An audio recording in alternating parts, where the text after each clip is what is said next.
Allahumma inna nas'aluka ilman nafi'an wa rizqan thayyiban wa amalan mutaqabbalan. Amma ba'du, rekan-rekan sekalian yang dirahmati oleh Allah,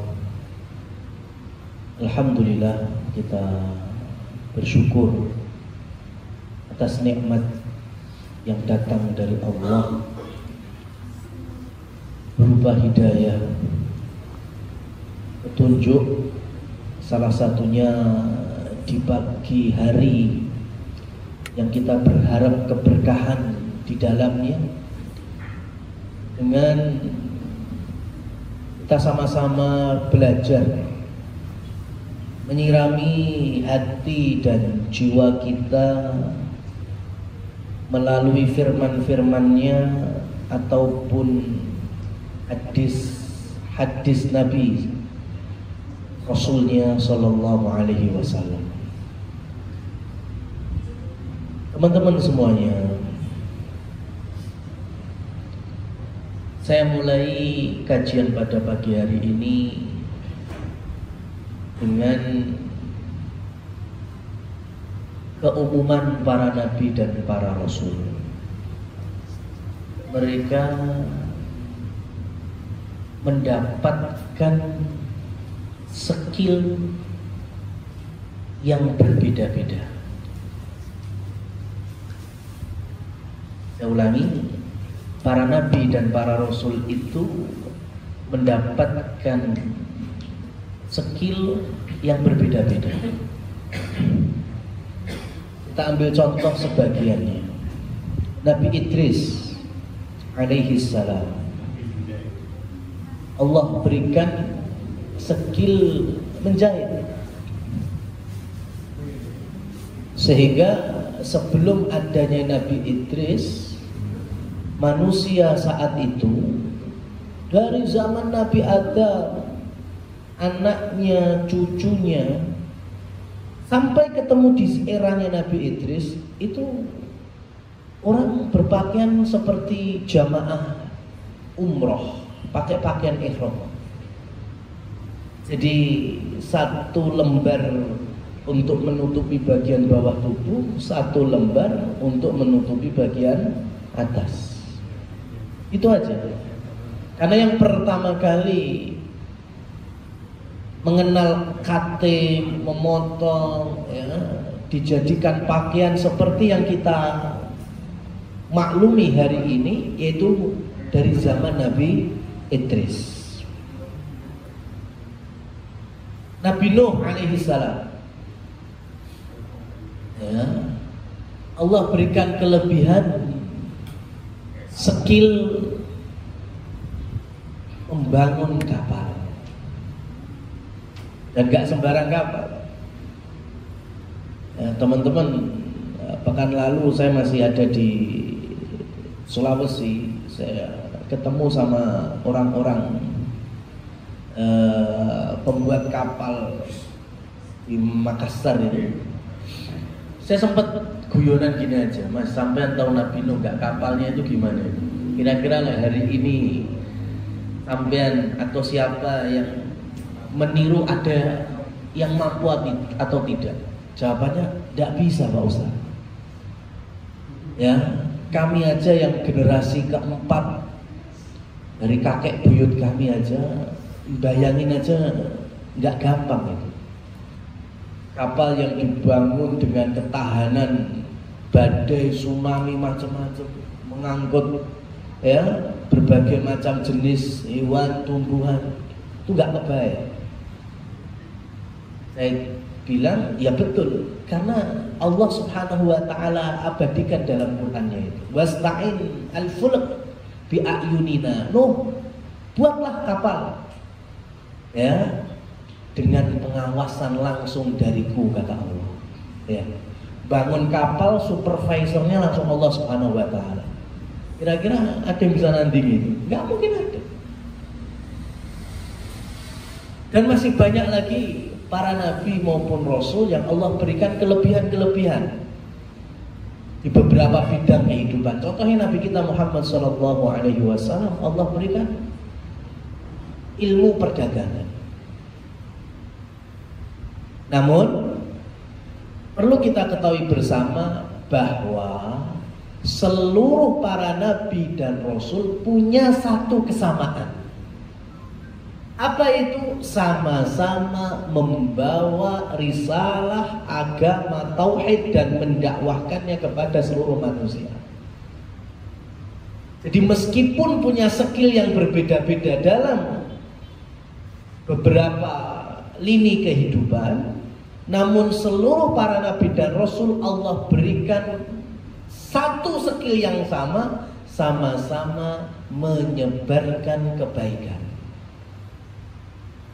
mendakwahkannya, semuanya.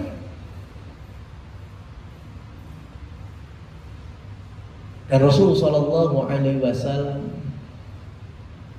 memuliakan siapa saja dari umatnya yang berjalan di atas jalan ini. Innallaha wa malaikatahu yusalluna ala muallimin nasi khaira.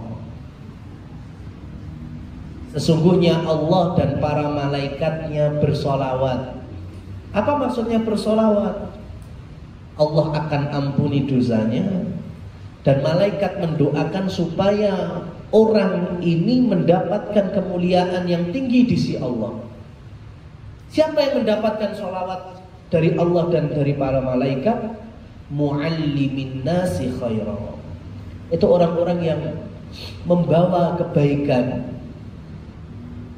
bagi manusia yang lain.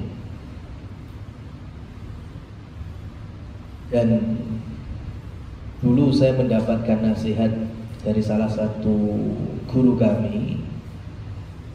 Beliau mengatakan kebaikan itu harusnya dibawa dan disampaikan oleh orang yang baik juga. Ya, kebaikan itu harusnya dibawa dan disampaikan oleh orang yang baik juga. Karena saya ambil contoh gini aja.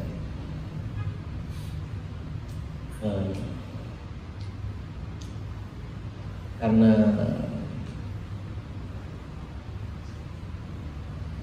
banyak waktu saya limpahkan ke dunia pendidikan, ketemu dengan para murid, para santri, teman-teman kajian.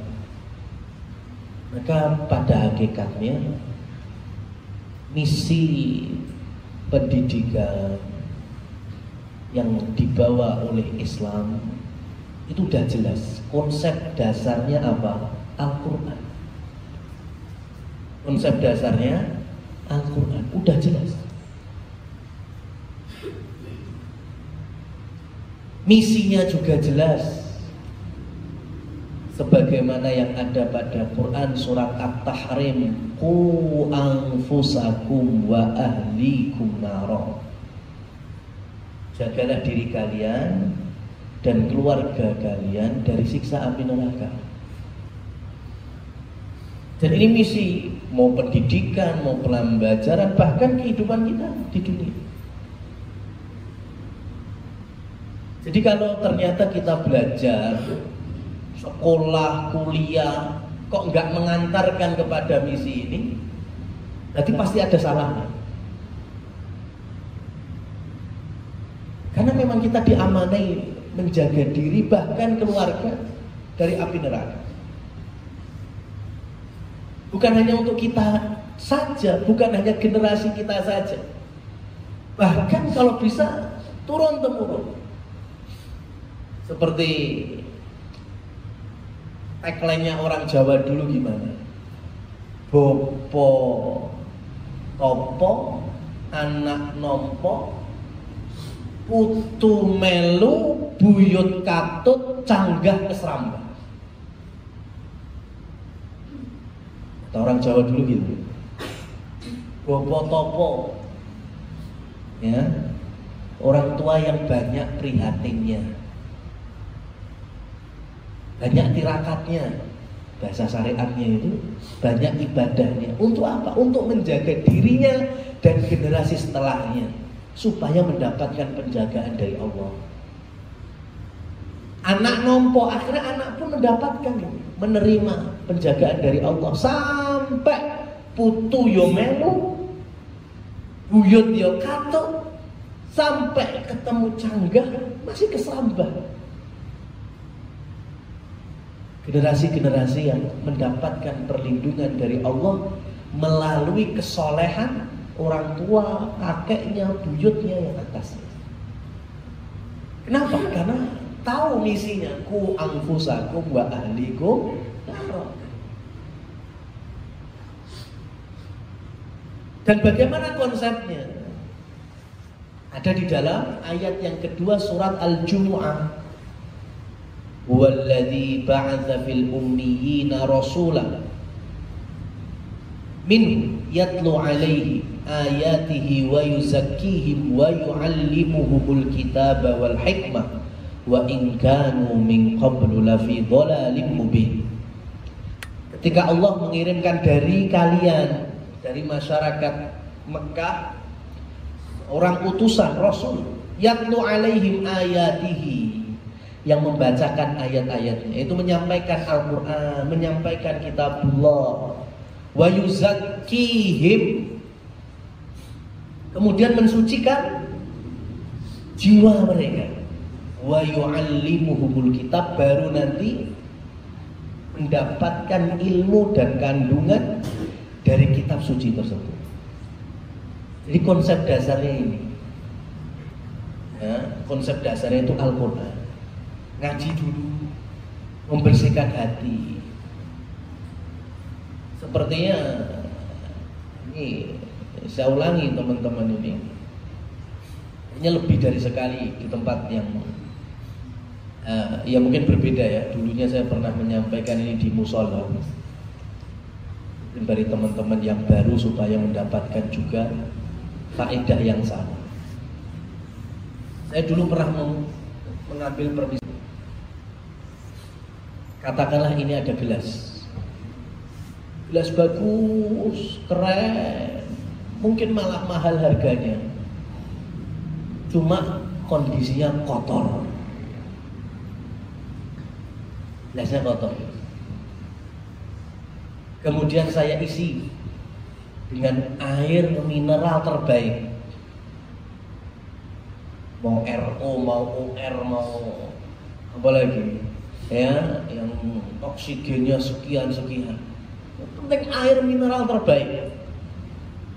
Gelas terbaik. Cuma masalahnya gelasnya kotor. Sampai mau minum enggak? Ya, mau minum apa enggak? Gelasnya bagus loh. Air mineralnya juga kualitas baik. Cuma gelasnya kotor loh. Mau minum? Enggak bakal mau minum. Saya ganti sekarang. Ada gelas, ya Allah, gelas yang sederhana. Ya Allah, ini paling gelas bonusan Rinso. Apa sabun colek ekonomi dan dangdut. Ya. Ya Allah, gelas apa adanya, tapi bersih. Kemudian saya tuangkan air mineral, ya biasa aja. Ya. Kemudian saya tawarkan ke sampean, mau minum mas? Mau. Padahal gelasnya biasa, airnya juga biasa. Alasannya cuma satu, karena gelasnya resik. Sing mau gelasnya deket. Dan gelas itulah permisalan hati. Ya.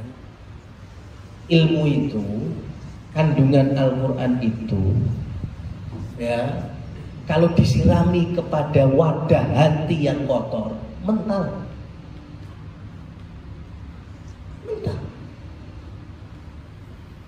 Tapi kalau dituangkan ke tempat yang bersih, hati yang bersih, nerima, nompo. Nah, bagaimana kita membersihkan hati? Ngaji, baca Al-Quran, ya, dirutinkan setiap hari. Ketemu berapa ayat, syukur-syukur berapa halaman, syukur-syukur bisa juz-juzan. Kenapa? Karena itu memang konsep dasarnya.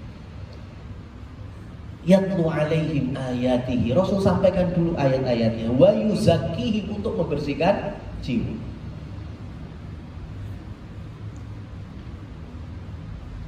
Dan seluruh para nabi dan para rasul, Allah Subhanahu wa ta'ala, entah mereka atau nabi sebelumnya atau rasul sebelumnya, pasti Allah pegangin kita dari berbagai macam jenisnya, suhuf kah, Zabur kah, Taurat, Injil, dan yang terakhir yaitu Al-Quran.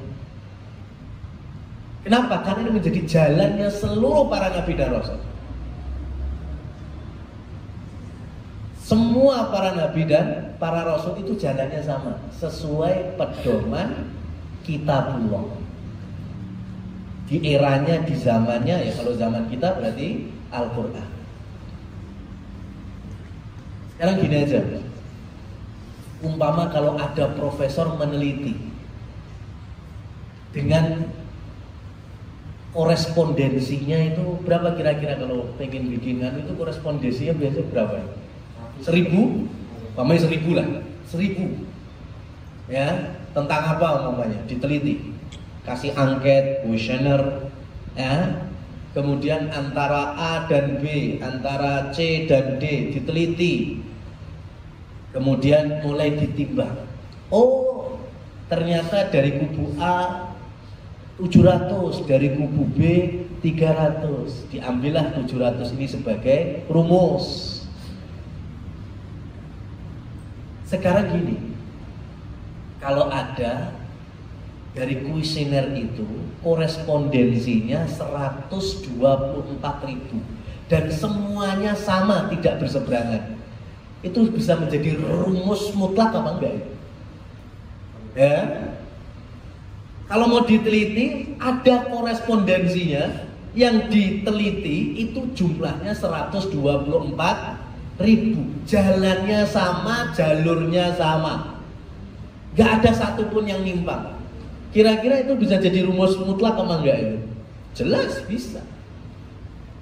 Dan teman-teman perlu ketahui 124.000 itulah jumlah para nabi dan para rasul menurut pendapat Imam Baihaqi. Menurut Imam Baihaqi dan Imam Suyuti, jumlah para nabi itu 124.000. Semuanya di jalan yang sama. Jalannya siapa? Kitabullah. Berarti kalau kita mau nyuntuk, ya di situ berarti. Kenapa? Karena nggak ada satupun yang nyimpang, nggak ada satupun. Dan mereka sudah jelas disebut sebagai manusia yang paling bahagia. Bukan manusia yang nggak punya masalah ya, manusia yang paling bahagia. Nabi Nuh manusia paling bahagia. Nabi Ayub manusia paling bahagia. Nabi Musa manusia paling bahagia. Sampai Nabi Muhammad SAW juga manusia paling bahagia. Ya ada kisah cerita mereka itu curhat-curhatan, ya curcol, ya Nabi Nuh ketemu Nabi Ayub di repot rapena, sana atau 50 tahun dakwah dicelatu kok. Ada. Nabi Ayub juga dicelatu aku puluhan tahun lorong ganteng kuwi serai nak blas. Mereka tetap bersyukur bahagia. Kenapa?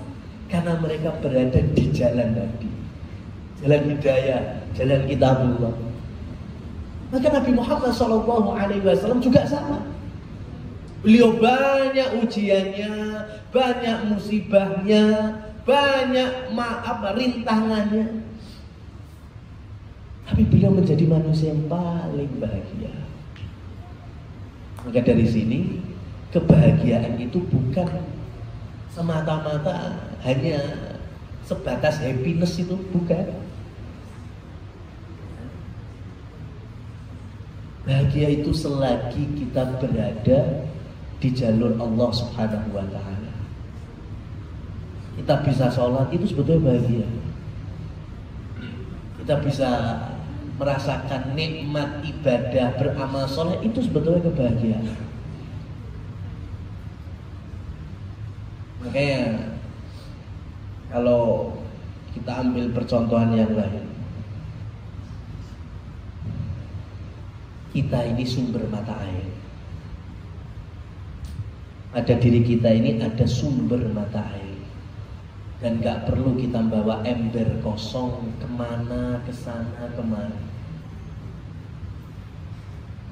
Kalau kita tahu bahwa diri kita adalah sumber mata air. Kalau kita tahu kita ini sumber mata air, gak butuh kita wira-wiri gondoli ember kosong golek banyu. Yang wira-wiri gondoli ember kosong golek banyu itu berarti dia gak tahu kalau pada dirinya itu punya sumber air. Maka orang beriman itu potretnya kayak gitu. Orang beriman itu punya sumber mata air. Sumber mata air kebahagiaan. Jadi kalau muslimin muslimat kok masih golek bahagia, wira-wiri nggawa ember kosong, itu berarti belum tahu di mana letak kebahagiaan yang sejati. Kebahagiaan ini bukan digolek dalam tanda petik, tetapi dibuat. Kenapa? Karena kita punya sumbernya.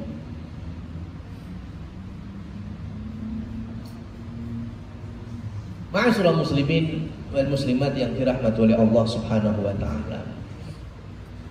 Maka saya lanjutkan ke ayat yang ada di dalam surat Al-Hasr. Surat Al-Hasr itu kata Abdullah ibnu Abbas radhiyallahu anhuma, ahli tafsirnya dari kalangan sahabat, ini ayat ditujukan kepada orang Yahudi Bani Nadir, dan secara umum memang untuk orang-orang Yahudi. Di dua ayat pertama Allah Subhanahu wa taala sebutkan karakter kaum muslimin, karakter orang beriman, umatnya Nabi Muhammad, yaitu fa'tabiru ya ulul absar. Ambillah pelajaran bagi kalian pemilik absar. Dalam ayat-ayat yang lain Allah juga biasa menggunakan ulul albab. Jadi orang beriman itu disestempel oleh Allah sebagai manusia dan masyarakat ulul absar, ulul albab. Absar itu dari basirah, ilmu yang bisa memandang sehingga terang jalannya, bisa membedakan mana yang baik, mana yang buruk. Ulu itu yang punya ulul albab. Albab itu adalah lub, hati yang bersih karena mendapatkan sinar ilmu tadi, sehingga memandang itu dengan baik. Itu karakter orang yang beriman. Berarti jiwanya, akalnya, hatinya itu mendapatkan cahaya hidayah dari ilmu tadi. Di ayat belasannya, ayat 13, 14 nanti bisa dilihat, Allah juga ceritakan karakter orang Yahudi, di mana Allah sampaikan orang Yahudi itu qaumun la yafqahun, qaumun la ya'qilun. Mereka adalah masyarakat yang gak berakal. Mereka adalah masyarakat yang gak punya akal yang baik. Allah gak menyebut mereka gak pinter ya, tapi mereka gak berilmu. Kenapa? Karena ilmu sama pinter itu 11-12. Innamal ilmu al-khasyah, sesungguhnya ilmu itu yang mendatangkan rasa takut kepada Allah. Kalau cuma pinter, kadang pinter itu nggak membawa ini. Ya. Banyak kita ini udah nggak kekurangan orang pinter, tetapi yang kita masih kekurangan orang pinter yang membawa maslahat dan berada di jalur kebenaran. Itu yang kita masih kurang. Kalau orang pinter ngapusi, pinter gedabus, pinter mukeli, ya, pinter kemudian ya ilmu itu Ilmu itu bisa membawa fitnah. Pinter tapi merusak bumi. Pinter merusak tatanan. Ya, pinter tapi merendahkan orang lain. Ini yang enggak dimasukkan ke dalam ulul absar, ulul albab. Jadi yang dimaksud orang-orang yang berilmu itu malah muslimin ya. Yang dimaksud orang-orang yang enggak punya akal adalah Yahudi. Ini Al-Quran yang berbicara. Tapi masalahnya hari ini banyak yang berkoar-koar. Banyak orang-orang yang mengatakan Yahudi lebih kuat daripada muslimin. Yahudi lebih super power daripada muslimin.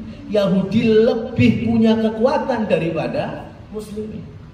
Maka teman-teman semuanya, saya sampaikan, bukan Yahudinya yang kuat, bukan Yahudinya yang pinter, ya, yang berilmu, tetapi karena kitanya, musliminnya yang hari ini sangat lemah. Kita hari ini yang betul-betul lemah. Kenapa? Karena satu, semakin jauh dari konsep awal tadi. Siapa? Apa konsepnya? Al-Quran. Sudah gak mau lagi ditata dengan Al-Quran. Sehingga Allah balikkan muslim lemah, sehingga musuhnya yang seakan-akan kuat padahal gak kuat, karena kita yang lemah. Dari semua sisi.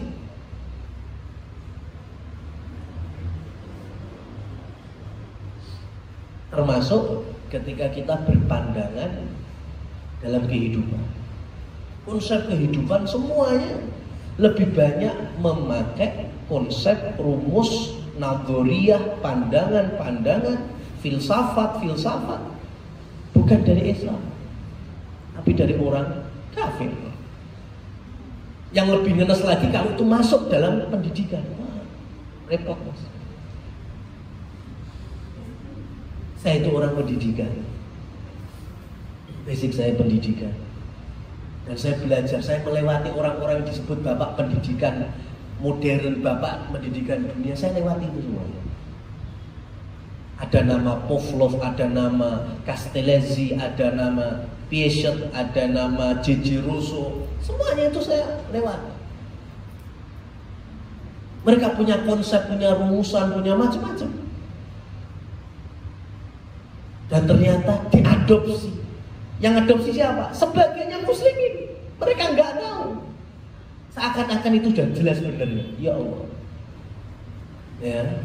Ada itu bapak konsep pendidikan modern tentang perkembangan anak. Ya itu tadi yang saya sebut, J.J. Rousseau. Sampai belum tahu, J.J. Rousseau itu punya anak 5, ditinggalin. Tinggal, gak diurus. Pergi, sembambung, gak jelas. Umur 30 sekian ketemu tukang laundry, dihamili. Kemudian dia ngarang novel judulnya Emil, malah kemudian dijadikan konsep dasar pendidikan modern. Masuk akal. Memakai konsep dasar pendidikan dari orang punya 5 anak malah gak diurus. Ya, gawe konsep tek malah kemudian diambil, dipakai dalam pendidikan nasional kita. Atau Castellesi, bapak modern dalam jenjang sekolah dasar. Dia mengatakan bahwa menghafal itu jangan sampai ada pada dunia anak yang sedang belajar. Kenapa? Karena tidak ramah di otak anak.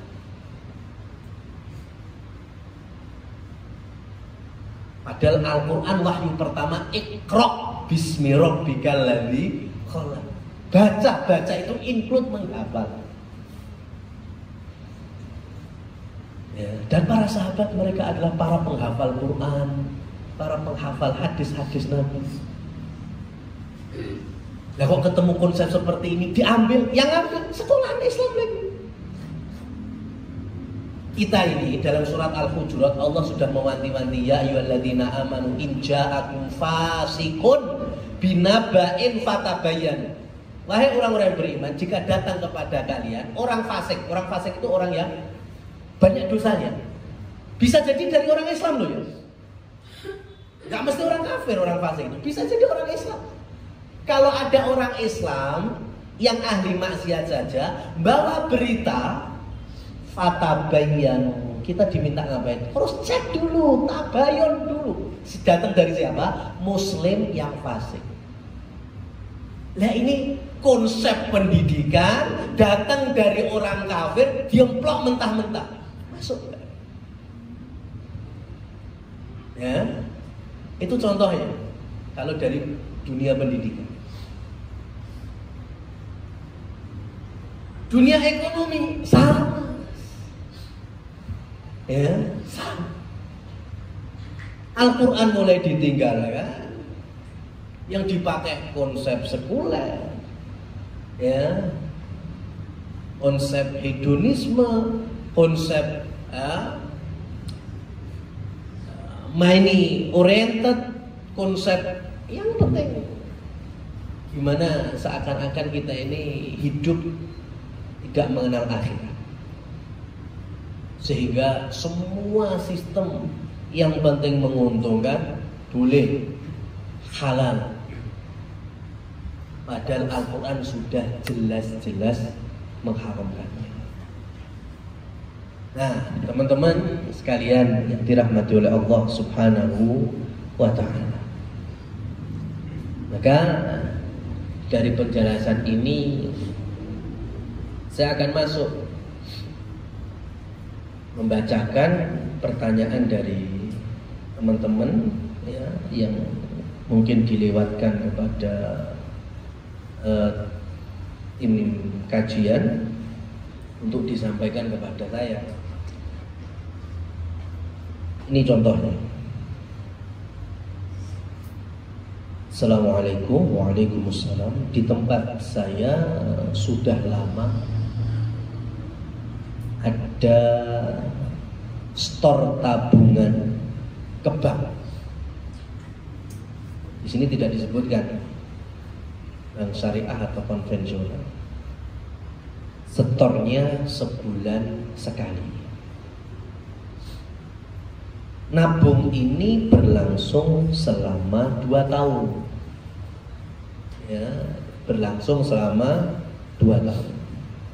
Lalu keluarlah tabungannya atau bisa disebut dengan bongkaran. Namun nominal saat bongkaran lebih besar daripada uang yang ditabung selama 2 tahun.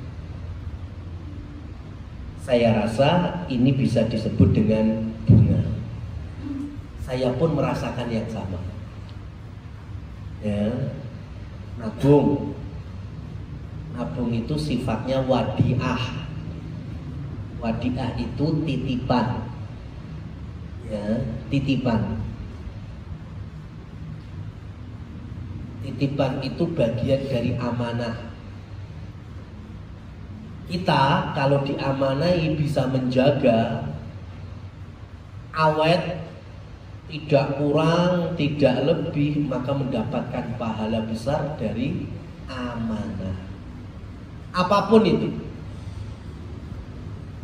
termasuk duit atau harta. Khusus bagi duit,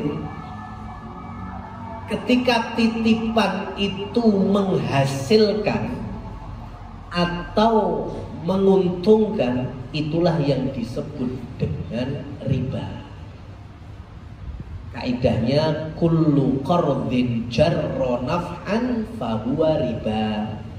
Semua peminjaman, akad pinjam meminjam yang di sana ada sisi keuntungan, maka itulah dasar dari riba.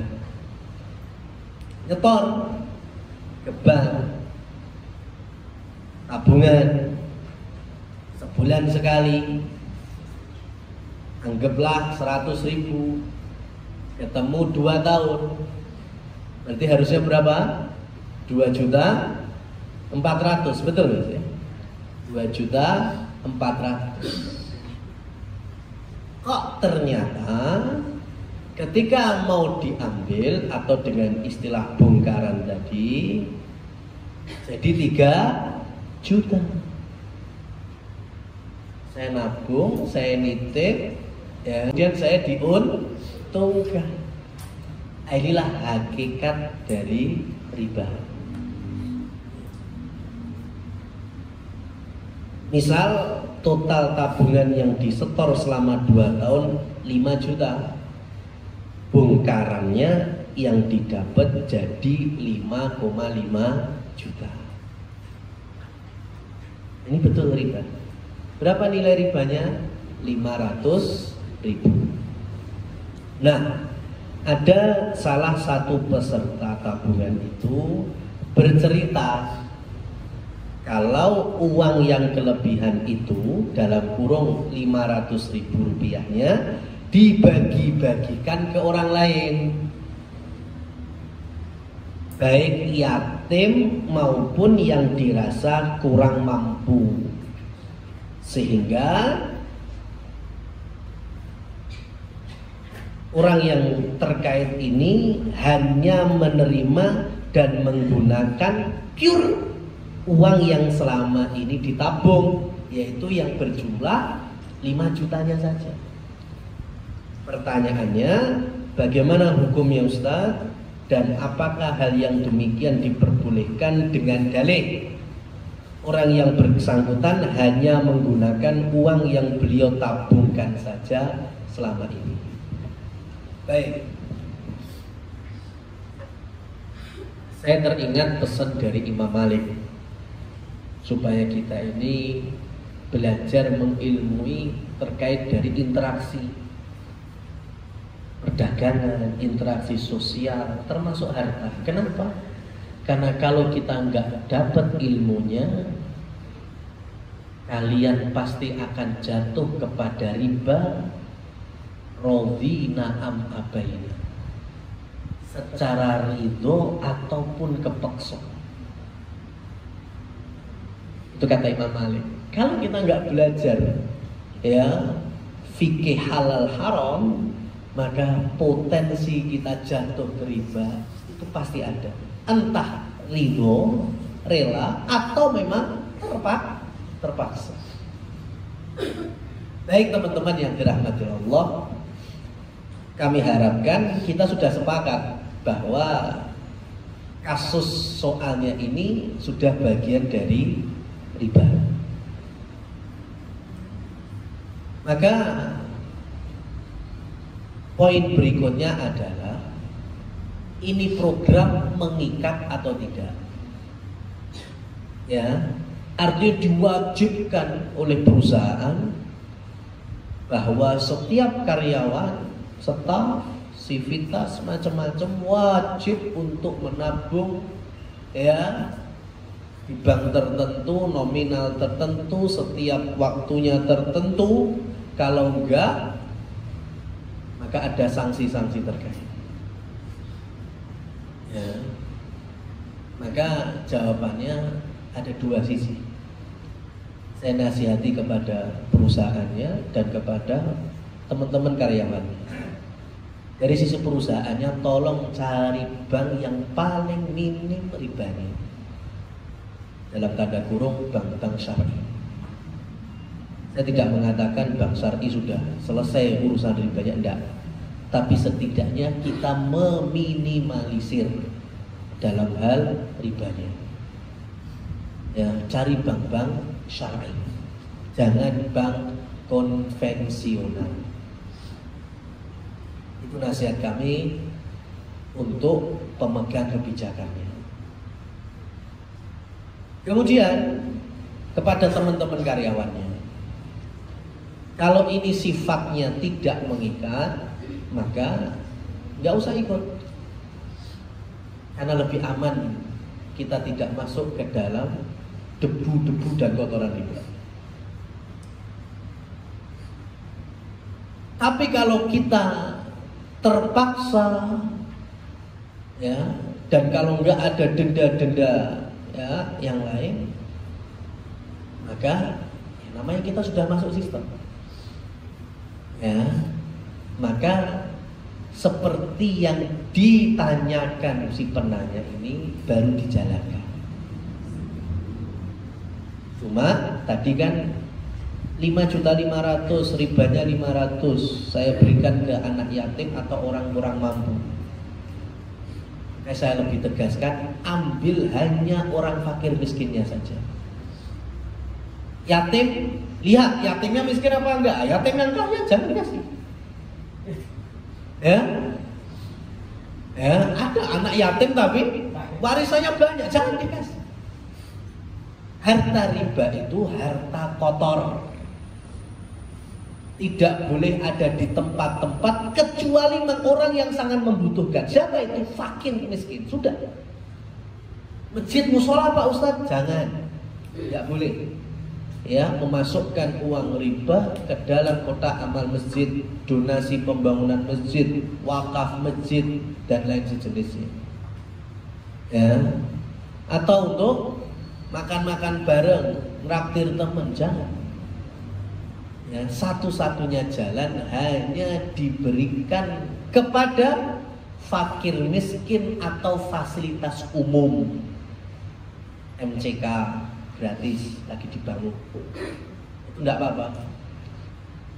Ngaspal jalan, swadaya masyarakat mandiri, nah itu enggak apa-apa. Jangan kasih harta ribanya yang sifatnya umum.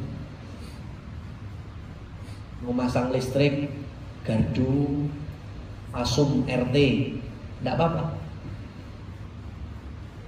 Tapi kalau untuk masjid, musola, kegiatan pengajian, ya, buka puasa gratis, sahur gratis, jangan. Atau berikan kepada fakir miskin. Udah, nggak ada jalan yang lain. Sampai kapan? Sambil kita berusaha untuk bagaimana caranya kita tetap bisa nabung,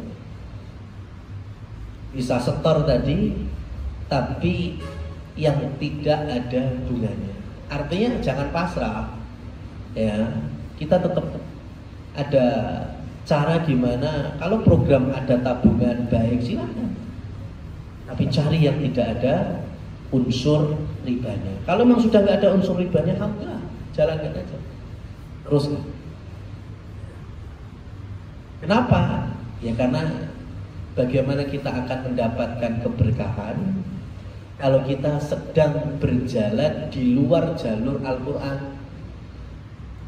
Karena yang mengharamkan riba itu Al-Quran dan kitab-kitab suci sebelumnya. Karena riba itu mulai ada semenjak kapan? Zaman Nabi Muhammad? Enggak. Zaman Nabi Isa? Enggak. Semenjak adanya duit ada riba. Semenjak adanya duit itu sudah ada riba. Jadi semenjak muncul adanya tukar menukar uang itu sudah ada riba. Ini di zaman Bani Israel itu sudah ada riba. Maka kenapa sekarang riba terbesar, ya, otaknya dan montornya adalah Yahudi? Karena memang mereka punya pengalaman besar. Makanya Al-Quran sudah gamblang sekali untuk menyebutkan wa ahallallahu al-bai'a wa harrama riba. Allah halalkan jual beli, Allah haramkan riba. Wa yamhaqullahu riba wa yurbis shadaqat. Allah hancurkan secara pelan-pelan. Riba itu enggak langsung hancur blek itu enggak. Yang haku itu seperti bulan. Tanggal 15 purnama. Apa kemudian langsung hilang gitu aja? Enggak.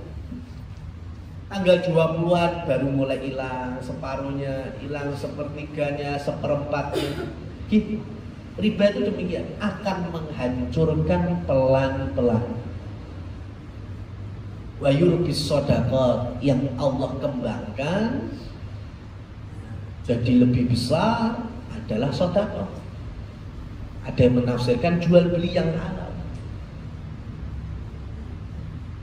Dan jual beli itu memang punya konsekuensi. Apa itu? Resiko, untung dan rugi. Kalau riba nggak ada resikonya. Itulah kenapa diharamkan.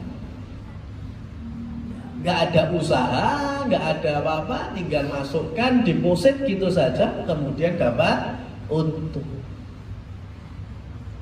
Loh, kalau akadnya mudharabah, kongsi lah. Namanya kongsi itu berarti pasti ada potensi untung dan rugi. Kalau untung bagi hasil, rugi juga bagi rugi.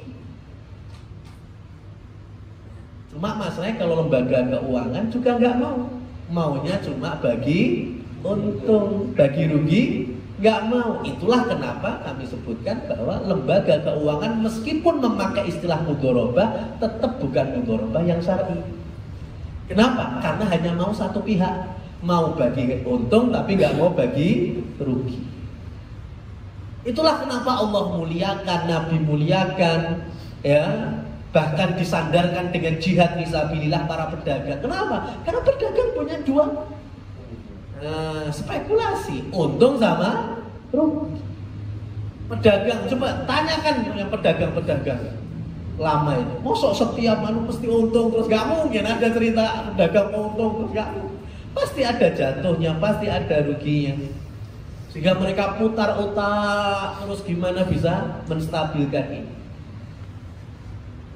Bagi orang-orang yang keluar dari konsep Quran, seperti Yahudi, bisa untung terus kok, ngapain juga cari rugi. Salah satunya riba tadi.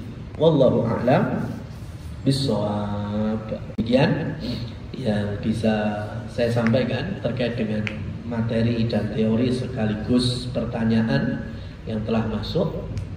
Maka waktu kami kembalikan kepada pembawa acara. Barangkali masih ada dari teman-teman bertanya langsung.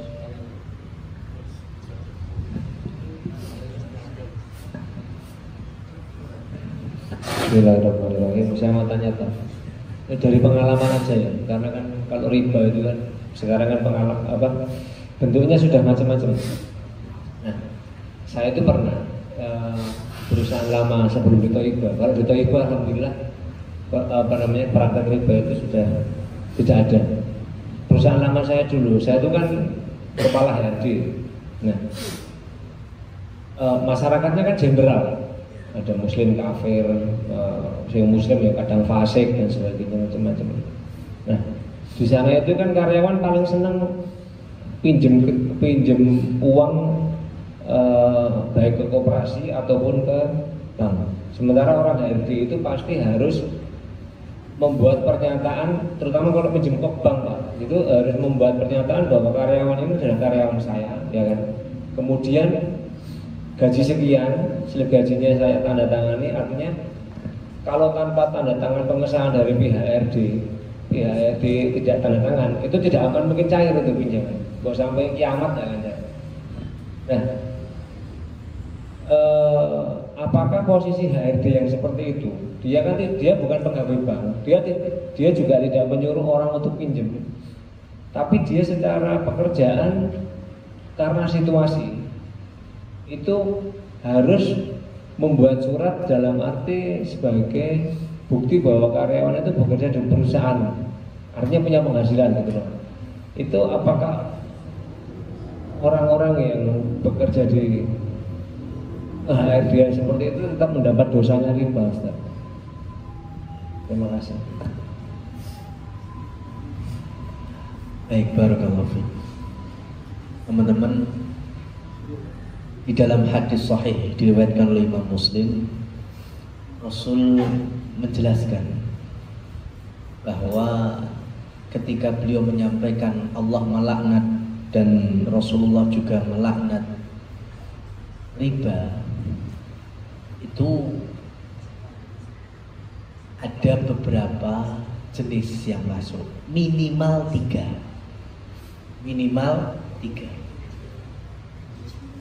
Kalau dulu kan kita pernah bahas masalah khomer itu kan, nah itu kan ada berapa itu mendapatkan laknat? 8 atau 10.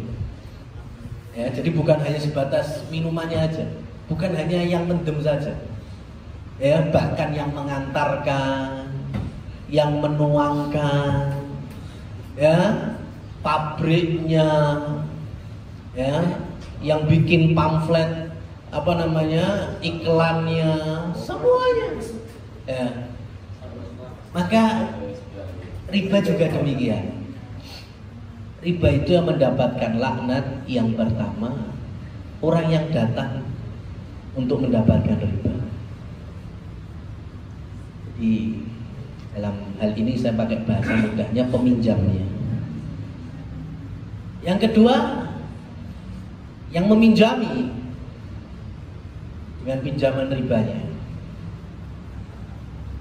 utang sama satunya.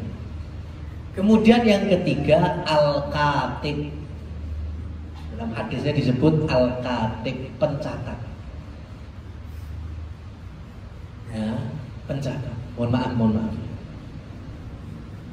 Saya bukan untuk merendahkan teman-teman yang kerja di bank, enggak. Tapi karena kita sayang, mari kita sampaikan. Banyak di antara mereka, kami ini bukan penggiat riba, bukan. Kami ini hanya kerja, mencari nafkah, menghidupi anak istri. Kami bukan pembuat sistem riba. Kami ini kerja halal, orang sebatas teller kok.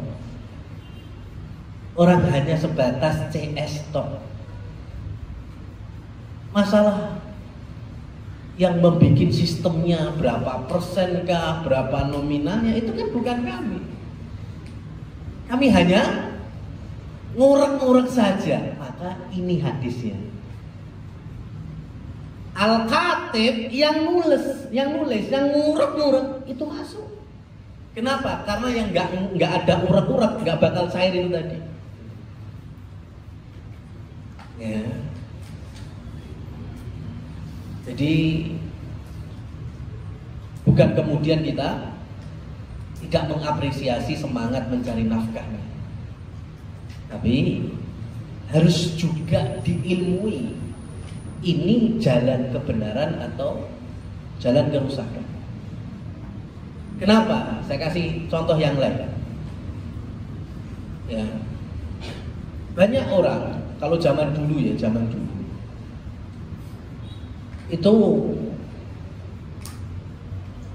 yang ditegur sama MUI di tahun-tahun awal 2000-an. Itu ada sekelompok kaum muslimin yang sholat ngadep segoro kidul. Mungkin nanti teman-teman bisa googling. Itu ketika ditemui sama MUI, mereka bawa ayat, disodorkan ayatnya. Ini ayat jelas, fa aina ma tuwallu fa thamma wajhullah. Di mana kita sholat, kita ibadah, Allah itu ada di hadapan kita. Berarti sholat orang kudu madhep ngulon nang Indonesia. Berarti iso madhep ngalor, iso madhep ngetan, dan mereka mengambil madhep itu. Yang dibawa Al-Quran.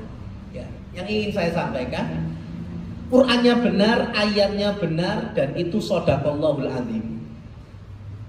Tapi kita butuh ilmu dari pemahaman siapa? Para sahabat, para ulama. Nggak bisa kalau hanya kita cerna, literlek hawa nafsu kita, ya kayak gitu akhirnya. Semangat itu nggak cukup. Mohon maaf, saya pernah belum lama. Ya, mohon maaf, mungkin agak sensitif. Melalui istri, ada muslimat yang pengen mempraktekkan hadis Nabi.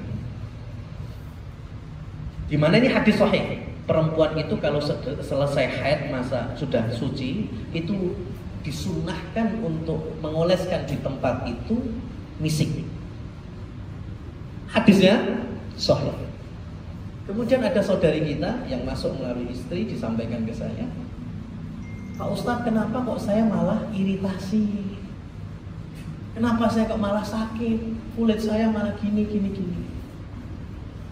Ya, lihat, ini semangat ingin mengamalkan hadis Nabi setelah selesai haid, mengawali masa sucinya dengan menggunakan misik. Teman-teman, semangatnya boleh, tapi tolong diilmui. Itu beli misiknya versi misik hadis atau versi penjual misik. Ya, paham maksud saya? Ya. Oh, yang penting saya beli misik kok, ini ada tulisannya, ada mereknya, ini misik. Nah itu yang perlu dicatat.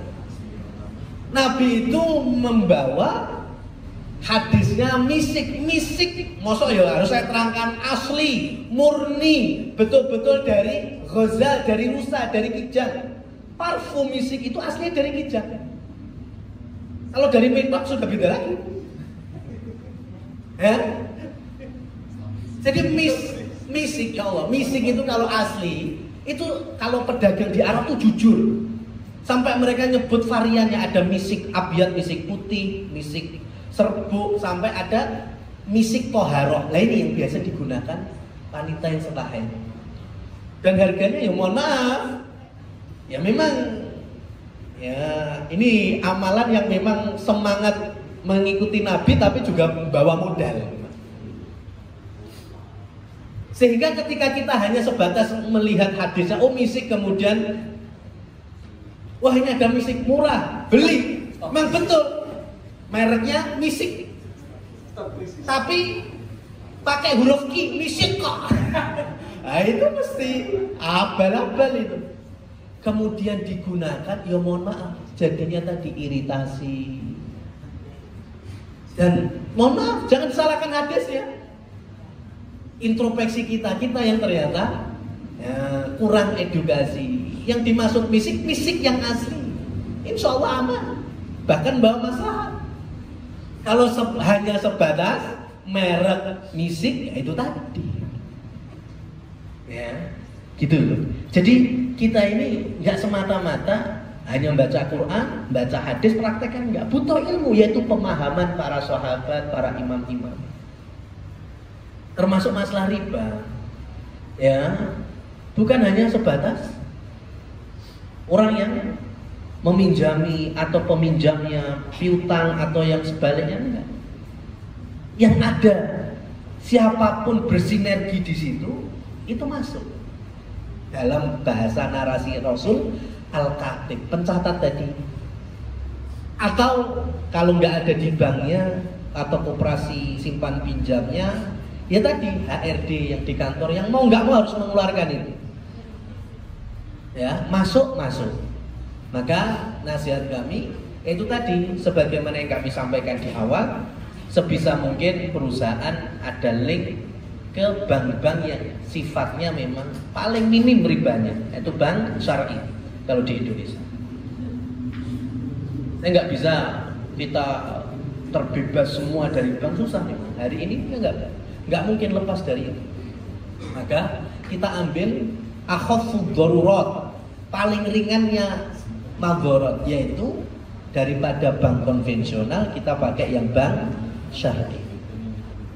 Insyaallah kalau seperti ini HRD bisa lebih aman, lebih tenang daripada memberikan lisensi ya atau pengantar untuk bank yang konvensional. Wallahu a'lam bishawab. Ya, demikian, semoga bisa menambah kekokohan kita di dalam berjalan sesuai dengan kitabullah dan sunnah Rasul. Allahumma amin. Mungkin bisa ditutup ya, kami kembalikan kepada teman pembawa acara. Bila taufiq wal hidayah dari kami, wassalamualaikum warahmatullahi wabarakatuh.